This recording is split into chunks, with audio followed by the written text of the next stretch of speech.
Hello, আসসালামু আলাইকুম। আমি আপনাদের শামীমা আপু। আজ আপনাদের নিয়ে যাচ্ছি কলকাতার হাওড়া ব্রিজ দেখাতে। কলকাতা মানেই হাওড়া ব্রিজ।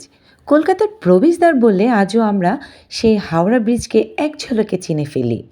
হুগলি নদীর উপর অবস্থিত এই ব্রিজটি একদম নাটবল্টুহীন একটি ঝুলন্ত ব্রিজ। বিশ্বের ষষ্ঠ বৃহত্তম সেতু এইটি। একসময় এটিকে রবীন্দ্রনাথ ঠাকুরের নামকরণ অনুসারে রবীন্দ্র সেতুও বলা হতো।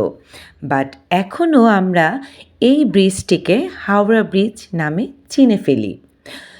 কলকাতায় যারা যান তারা অবশ্যই জানেন হাওড়া ব্রিজটি কতটা ঐতিহ্যপূর্ণ এবং কতটা সুন্দর।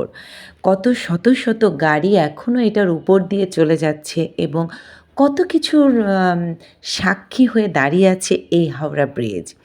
আমিও চলে গিয়েছিলাম দেখতে কলকাতার এই ঐতিহ্যবাহী হাওড়া ব্রিজকে।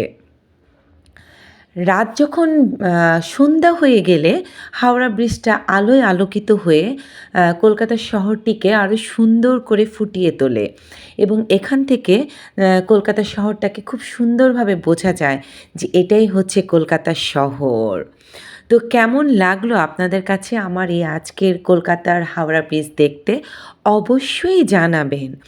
নেক্সট অনেক সুন্দর সুন্দর ঐতিহ্যবাহী জিনিস আপনাদের সামনে তুলে ধরব এবং আপনাদেরকে দেখাবো। সেই পর্যন্ত আমি আপনাদের কাছ থেকে বিদায় নিচ্ছি।